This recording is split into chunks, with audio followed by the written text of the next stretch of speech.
Types of vectors हमारे पास and हो चुके हैं। नेक्स्ट हमें स्टार्ट करना है multiplication of vector bye a scalar. ठीक है, एक वेक्टर यानी कि एक ऐसे फिजिकल क्वांटिटी जिसमें मैग्नीट्यूड के साथ साथ डायरेक्शन भी ज़रूरी हो। ठीक है, मैग्नीट्यूड और डायरेक्शन दोनों हो।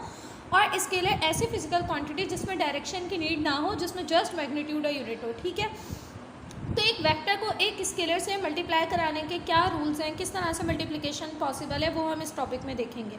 When a vector A is multiplied by a positive integer M से अ स्केलर। ठीक है, कहने के जब हमारे पास एक वेक्टर है ए, ठीक है, और एक हमारे पास है स्केलर। ठीक है, स्केलर को हम शो करें पॉजिटिव इंटीजर एम से, यानी कि इसकी कोई भी वैल्यू हो सकती है, +1 +2 +3 +9 +5 +100, कुछ भी वैल्यू हो सकती है। ठीक है, then it's resultant vector M A is another vector. ठीक है, तो कह रहे हैं कि जब हम एक वेक्टर को एक स्केलर से मल्टीप्लाई कराते हैं तो उसके प्रोडक्ट के नतीजे में, उसके रिजल्टेंट, उसके आंसर के नतीजे में हमें एक नया वेक्टर मिलता है।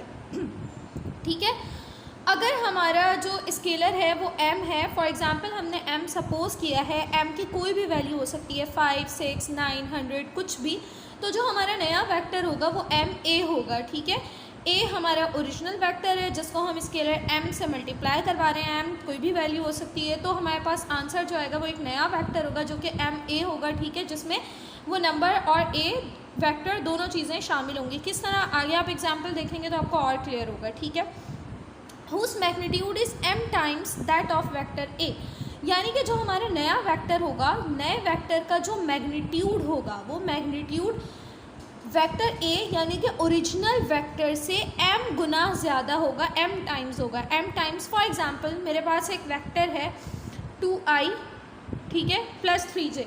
अच्छा, एग्जाम्पल हम लोग नेक्स्ट पेज पर इसके एग्जाम्पल, बल्कि यहीं पर इसकी एग्जाम्पल दी हुई है, एग्जाम्पल में हम इसको देखते हैं। ठीक है, इस बात को अभी जहन में रखें क्या कि जो हमारे पास आंसर होगा, जो नया वेक्टर होगा, उसका जो मैग्नीट्यूड होगा वो m times of original vector a होगा। ठीक है, मैग्नीट्यूड की हमने बात कर ली, नए बनने वाले वेक्टर का मैग्नीट्यूड क्या होगा। अब हम देखते हैं कि नए बनने वाले वेक्टर का, क्योंकि वो वेक्टर है तो उसकी कोई ना कोई डायरेक्शन भी होगी। ठीक है, नए बनने वाले वेक्टर की डायरेक्शन क्या होगी, its direction is same as that of vector A. ठीक है, देखो मल्टीप्लाई हो रही थी दो चीज़ें, एक था वेक्टर, एक था स्केलर। स्केलर की तो कोई डायरेक्शन है ही नहीं, डायरेक्शन है वेक्टर की, तो जो ओरिजिनल वेक्टर की डायरेक्शन होगी वही रिजल्टेंट वेक्टर की, जो नया वेक्टर बनेगा इन दोनों के प्रोडक्ट के नतीजे में, वही उसकी डायरेक्शन भी होगी।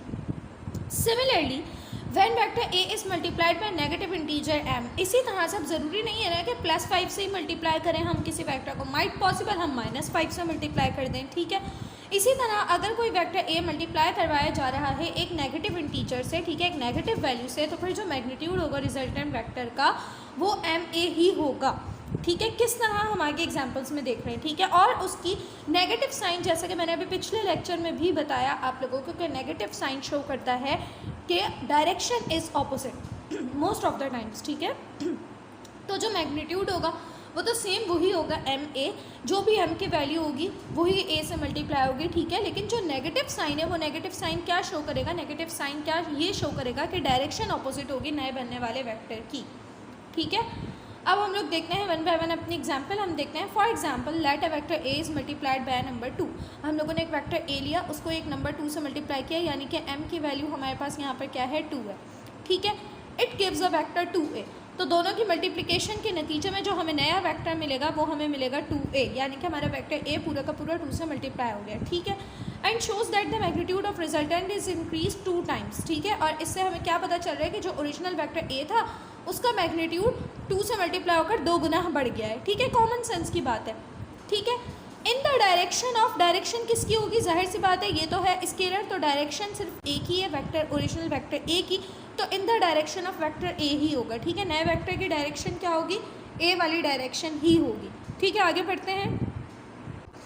ठीक है, सिमिलरली आगे हमसे कह रहे हैं if we multiply a vector by -2, अगर हम वेक्टर को 2 की जगह -2 से मल्टीप्लाई करते हैं तो फिर जो हमें नया वेक्टर मिलेगा वो मिलेगा -2a।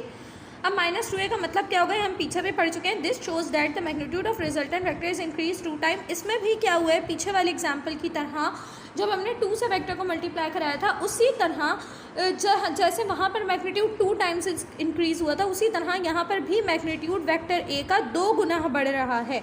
ठीक है। लेकिन नेगेटिव साइन क्या शो कर रहा है, नेगेटिव साइन शो कर रहा है कि वो 2 गुना बढ़ तो रहा है लेकिन उसकी डायरेक्शन क्या है, डायरेक्शन उसके रिवर्स यानी कि ऑपोजिट डायरेक्शन है। ठीक है।